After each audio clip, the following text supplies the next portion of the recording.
राम मंदिर चढ़ावा विवाद, आस्था, राजनीति और योगी की सख्त चेतावनी। वहीं दूसरी ओर करपात्री महाराज ने मुख्यमंत्री योगी आदित्यनाथ से कहा कि वे इस पर सख्त कार्रवाई करें। उन्होंने कहा कि आप सीएम रहें या न रहें, इस्तीफा दो, हम लोग आपको पीएम बनाएंगे, राष्ट्रपति बनाएंगे, लेकिन राम के नाम पर लूट करने वाले को सख्त सजा दो। नमस्कार, मैं आर्यन सिंह, आप देख रहे हैं न्यूज डंका। न्यूज डंका में आपका स्वागत है। दोस्तों, आज हम बात कर रहे हैं धर्म नगरी अयोध्या की। जी हाँ, वही अयोध्या जहां करोड़ों लोगों की आस्था बसती है। वही अयोध्या आज फिर सुर्खियों में है। वजह है राम मंदिर के कथित चढ़ावा चोरी का मामला। मुख्यमंत्री योगी आदित्यनाथ ने एक बार फिर बेहद सख्त संदेश दिया है। उन्होंने साफ कहा है कि सनातन आस्था के साथ खिलवाड़ करने वालों को किसी भी कीमत पर बख्शा नहीं जाएगा। दोस्तों, आपको बता दूं कि राम मंदिर के चढ़ावे में हेरा फेरी के मामले को लेकर संतों में भारी आक्रोश दिख रहा है। हालांकि इस मामले में 8 लोगों पर एफआईआर भी दर्ज हुई है। इस बीच आध्यात्मिक वक्ता करपात्री महाराज ने मुख्यमंत्री योगी आदित्यनाथ से अपील करते हुए कहा कि एसआईटी जांच से संतुष्ट नहीं हूं। दोस्तों, करपात्री महाराज ने कहा कि मैं मुख्यमंत्री से कहना चाहता हूं कि वे इस पर सख्त कार्रवाई करें। आप सीएम रहें या न रहें, इस्तीफा दो, हम लोग आपको पीएम बनाएंगे, राष्ट्रपति बनाएंगे, लेकिन राम के नाम पर लूट करने वाले को सजा सख्त हो। ऐसे लोगों के खिलाफ एफआईआर दर्ज होनी चाहिए। इस मामले के दोषियों को अयोध्या छोड़ने के लिए कहा जाना चाहिए। आपको बता दें कि राम मंदिर चढ़ावा मामले में जांच पर पीएमओ से लेकर सीएमओ तक की नजर है। लेकिन सवाल सिर्फ इतना नहीं है कि चोरी हुई या नहीं। असली सवाल यह है कि क्या यह मामला केवल कानून और व्यवस्था की है या फिर इसके पीछे राजनीति की भी एक बड़ी कहानी छिपी हुई है। इस पूरे घटनाक्रम और उसके राजनीतिक मायने को विस्तार से समझते हैं। दोस्तों, देवरिया में 456 करोड़ रुपए से अधिक की विकास परियोजना के लोकार्पण और शिलान्यास कार्यक्रम के दौरान मुख्यमंत्री योगी आदित्यनाथ ने राम मंदिर विवाद पर खुलकर अपनी बात रखी। उन्होंने कहा कि जैसे ही एसआईटी की पहली रिपोर्ट आई, कार्रवाई शुरू कर दी गई है। सरकार का पहले दिन से यही रुख रहा है कि दूध का दूध और पानी का पानी किया जाए। उन्होंने 2 टूक कहा कि यदि किसी के पास प्रमाण है तो एसआईटी को दें, लेकिन बिना सबूत आरोप लगाकर करोड़ों राम भक्तों की आस्था को ठेस न पहुंचाए। यह संदेश केवल प्रशासनिक नहीं था, बल्कि राजनीतिक रूप से भी बेहद महत्वपूर्ण माना जा रहा है। दोस्तों, राजनीतिक हमला भी उतना ही तीखा है।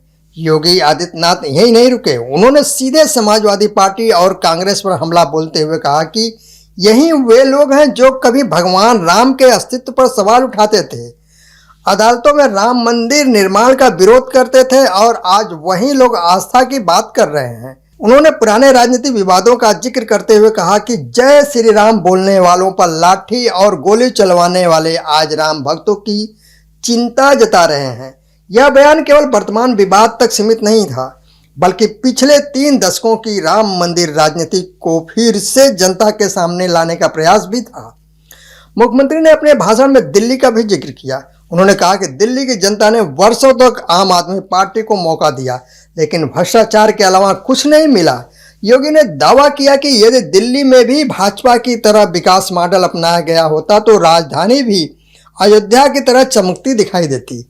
इस बयान से साफ है कि योगी का भाषण केवल अयोध्या तक सीमित नहीं था, बल्कि राष्ट्रीय राजनीति को भी संबोधित कर रहा था। दोस्तों, अब सबसे बड़ा सवाल, क्या यह केवल चोरी का मामला है? यहीं से राजनीतिक विश्लेषण शुरू हो जाता है। राम मंदिर केवल एक धार्मिक स्थल नहीं है, यह भारतीय राजनीति का सबसे बड़ा प्रतीक भी है। भाजपा के लिए राम मंदिर केवल चुनावी मुद्दा नहीं है, वैचारिक प्रतिबद्धता का प्रतीक है। ऐसे में यदि राम मंदिर के चढ़ावे को लेकर किसी प्रकार की अनियमितता का आरोप लगता है तो उसका सीधा असर करोड़ों श्रद्धालुओं के विश्वास पर पड़ सकता है। इसीलिए सरकार इस मामले में बेहद सतर्क दिखाई दे रही है। सरकार ने जांच एसआईटी को सौंप दी है। अब राजनीतिक रूप से 3 बातें महत्वपूर्ण हैं। पहली, क्या जांच पूरी तरह निष्पक्ष होगी? दूसरी, क्या दोषियों की पहचान सार्वजनिक होगी? और तीसरा, क्या कार्रवाई इतनी सख्त होगी कि भविष्य में कोई ऐसी घटना दोबारा न हो? यदि सरकार इन तीनों कसौटियों पर खरी उतरती है तो विपक्ष के आरोप कमजोर पड़ सकते हैं, लेकिन यदि जांच लंबी खींचती है या पारदर्शिता पर सवाल उठते हैं तो विपक्ष को सरकार पर हमला करने का अवसर मिल सकता है। विपक्ष लगातार यह संदेश देने की कोशिश करेगा कि मंदिर निर्माण के बाद भी व्यवस्था में खामियां मौजूद हैं।